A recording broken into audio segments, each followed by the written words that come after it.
एमआयएमनं शोधला वंचितला पर्याय. महाराष्ट्राच्या राजकारणात रावणची एंट्री. महाराष्ट्रात एमडी फॅक्टर किंगमेकर.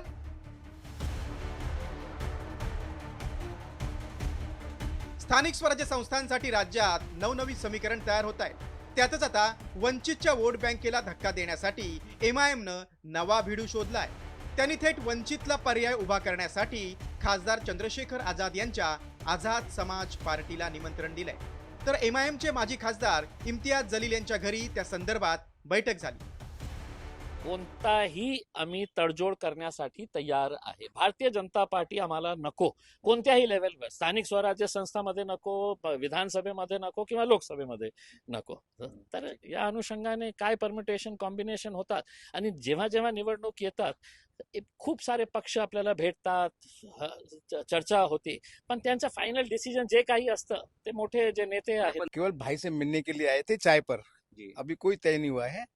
तय तो हमारे राष्ट्रीय नेता हैं, वो तय करेंगे हमारा. ऐसा अभी चर्चा, अभी जनता के बीच में चर्चा है, आम चर्चा जनता में है कि कुछ होने वाला है, लेकिन अभी ऐसा कोई फाइनल नहीं है कि हमारा राष्ट्रीय नेतृत्व है, माननीय सांसद है हमारे चंद्रशेखर आजाद जी, राष्ट्रीय अध्यक्ष हैं, वो फैसला लेंगे क्या करना है.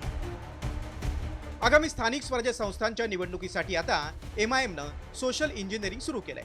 तर मुंबईसह शहरी भागात काँग्रेस आणि वंचितची वोट बँक असलेल्या दलित आणि मुस्लिम वोट बँककडे एमआयएमनं आपला मोर्चा वळवलाय.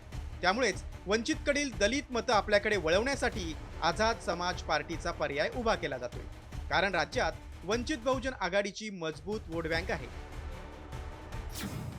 2019 मध्ये वंचित बहुजन आघाडी आणि एमआयएमला 7.64% मतदान झालं होतं.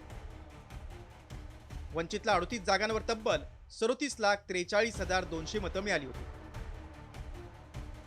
2024च्या लोकसभा निवडणुकीत वंचितला 15,66,949 मतं मिळाली.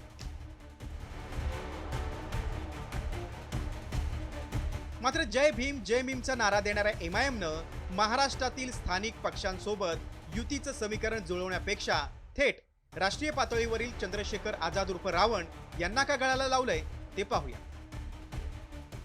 भीम आर्मीचे चंद्रशेखर आझाद दलित समाजाचा आकर्षण बिंदू आहे.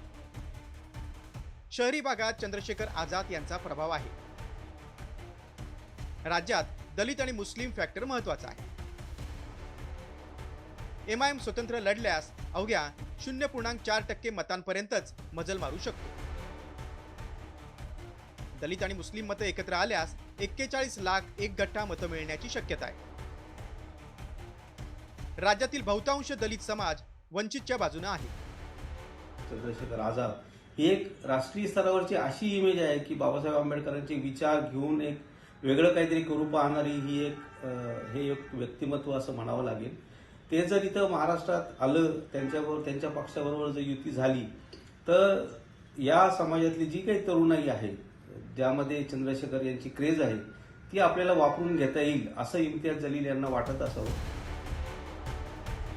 खरं तर 2014 नंतर ओवेसींनी महाराष्ट्रात एंट्री केली. त्यानंतर विधानसभा आणि लोकसभेतही आपला करिश्मा दाखवून दिला. मात्र 2024च्या लोकसभा आणि विधानसभेत फटका बसला.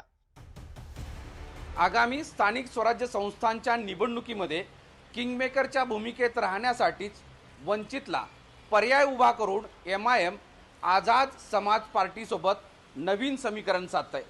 मात्र दलित समाज हा प्रकाश आंबेडकरांना सोडून चंद्रशेखर आझाद यांच्या मागे उभा राहणार का, यावरच युतीचं यश अवलंबून असणार आहे.